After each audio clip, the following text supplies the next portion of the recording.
sekarang apa yang tidak bisa dicari tahu? Sementara setiap kita hampir-hampir seluruhnya punya handphone. Mulut bisa bertanya, telinga bisa mendengar, mata bisa membaca, akal bisa berfikir. Apa alasan kita nanti di hadapan Allah? Ya Allah, maafkan hamba-hamba kan dulu tidak tahu di dunia.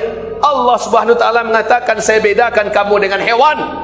Hewan punya mata, hewan punya telinga, hewan punya akal, punya hati.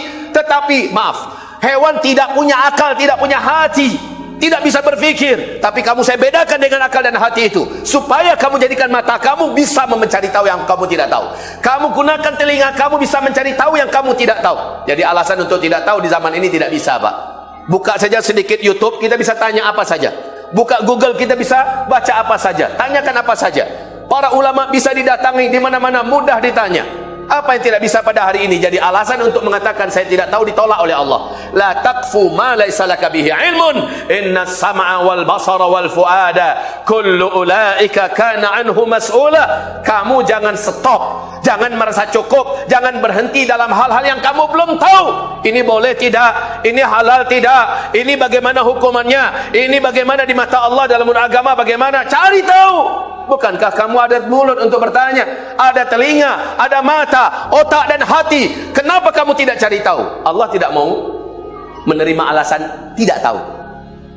Walaqad dzara'na li jahannam, kami penuhi neraka jahanam itu nanti, katsiran minal jinni wal ins, kebanyakan isinya nanti adalah bangsa jin dan bangsa manusia.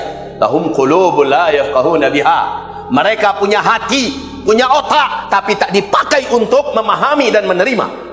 Lahum a'yunun la yubsiruna biha wa lahum adhanun la yasma'una biha, mereka punya mata tapi nggak mau baca, mereka punya telinga nggak mau dengar.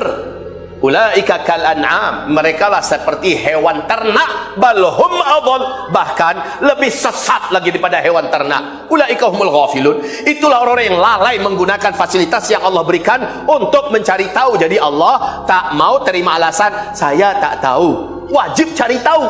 Makanya talabul ilmi fardhah ala kulli muslimin wa muslimah. Mencari tahu, menuntut ilmu itu hukumnya wajib, fardu ain bagi setiap lelaki muslim dan wanita muslimah. Tuntut ilmu dari sejak kita lahir sampai kita meninggal dunia. Tuntut ilmu.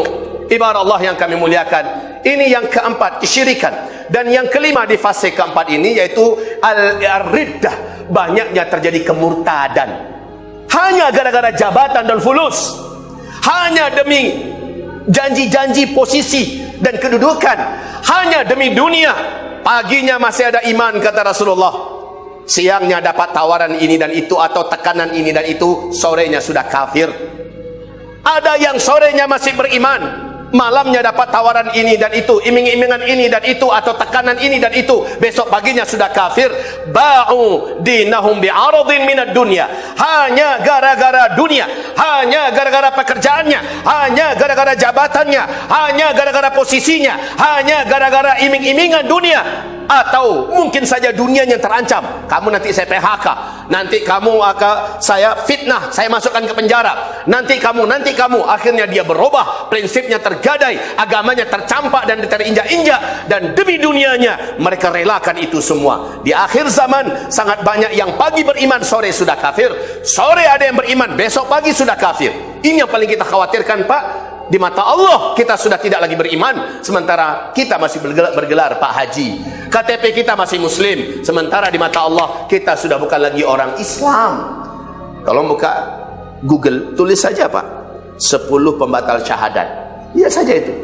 Mudah betul Bapak mencari tahu 10 pembatal syahadat. Adakah salah satu di antaranya kita sudah ada di dalamnya? Cepat berubah. Ayo segera taubat. Masih sempat kok. Selama nyawa belum nyampe di sini, selama matahari belum terbit dari sebelah barat, Allah masih terima bila kita salah. Cari tahu, nggak ada alasan nggak bisa. Anak-anak kita banyak yang ngerti HP, menantu kita, cucu kita ngerti HP. Nah, tolong buka di Google, tolong buka 10 pembatal syahadat, 10 penggugur keimanan, 10 yang mengeluarkan orang dari Islam. Tolong bukakan, nak, tolong bukakan cu. Nanti dilihat ini kek, ini ayah, ini baca. Apa alasan kita untuk mengatakan tidak tahu? Lalu tanyakan diri kita, apakah kita sudah melakukan salah satu di antaranya? Ibarat Allah yang kami muliakan, ini perkara-perkara yang sangat penting kita ketahui hari ini. Ibarat Allah, baik, karena ujian itu dipastikan paling sangat padat dan rapat, berlapis-lapis dan bertubi-tubi, diistilahkan oleh Nabi SAW dengan istilah fitnatul duhaima.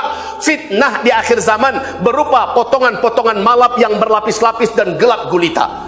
Belum lagi gelap yang ini selesai, datang lagi gelap yang lain lebih padat. Ujian sekarang lebih berat daripada sebelumnya. Nah, hari ini siapakah manusia yang paling berat ujiannya? Nabi sudah menyebutkan, asyaddun nasi balaan, manusia yang paling berat ujian yang dihadapinya adalah al-anbiya, para nabi-nabi, fal ulama, lalu para ulama-ulama. Nabi-nabi setelah Nabi Muhammad sudah tidak ada. Dan Nabi mengatakan, ulama'u ummati ka'anbiya'i bani Israel. Ulama-ulama dari umatku ini, nasib mereka sama dengan para nabi-nabi dari kalangan Bani Israel. Coba lihat bagaimana Allah menceritakan nasib para nabi-nabi dalam Al-Quran di zaman Bani Israel, Pak.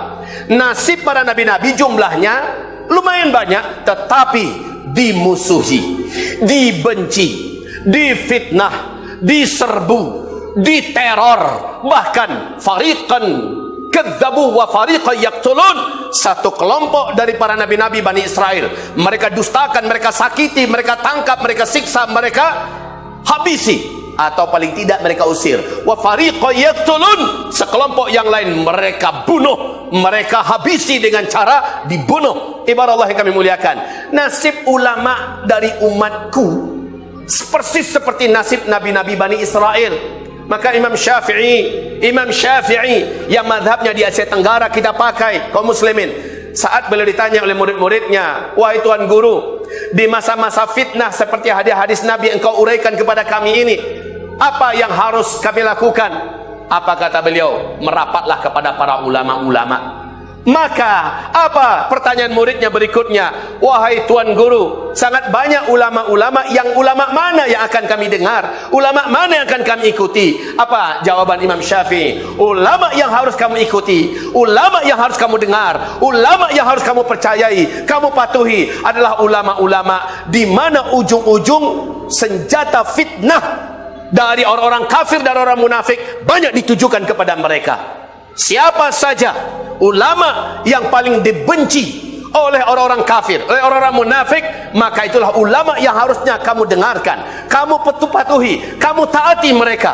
Ibarat Allah yang kami muliakan, di akhir zaman ini kita sudah mengerti, kita sudah paham kemana arah pernyataan Imam Asy-Syafi'i ini. Dan ini ujian. Soalnya kenapa? Kalau kita tidak menyimak dan mengikut kepada para ulama-ulama warathatul anbiya ini di akhir zaman, maka khawatir kita 5 keterjerumusan tadi, kita akan masuk ke di antara mereka. Pertama tadi adalah kefasikan, kedua adalah kesesatan, ketiga adalah kemunafikan, keempat adalah kesyirikan, kelima adalah kemurtadan. Seluruhnya adalah ancaman yang paling membahayakan nasib kita di akhirat. Karena nasib kita akan berujung dengan neraka Jahannam jika kita tidak mau merapatlah dengan para ulama. Syekh Abdul Majid Az-Zindani, seorang ulama besar dari negeri Yaman, dalam kitab beliau Zawahiru Dha'fil Iman, fenomena melemahnya iman, beliau mengatakan, ketika engkau menjauh, ketika engkau tidak rapat dengan ulama-ulama Rabbani yang lurus, ulama-ulama yang tidak mencari dunia, ulama-ulama yang tidak takut menyampaikan kebenaran, ulama-ulama yang siap berhadapan dengan kekuasaan, kalau memang itu kekuasaan yang zalim, dia tetap akan menyampaikan dan menyuarakan kebenaran. Maka siapa yang tidak merapat kepada mereka, imannya akan menjadi lemah dan bahkan dia cenderung disesatkan. Kenapa? Karena ada ulama-ulama usul, ada ulama-ulama jahat, ada ulama-ulama yang buruk, di mana Nabi mengatakan du'atun, mereka adalah para dai-dai ala abwabi jahannam, di depan gerbang-gerbang pintu neraka jahannam. Ada ulama-ulama ini, bahkan jumlah mereka malah banyak. Mereka ulama-ulama penjilat, ulama-ulama yang tawaf di sekitar fulus. Kalau Anda taubat, Allah akan terima, Allah bisa putihkan masa lalu Anda.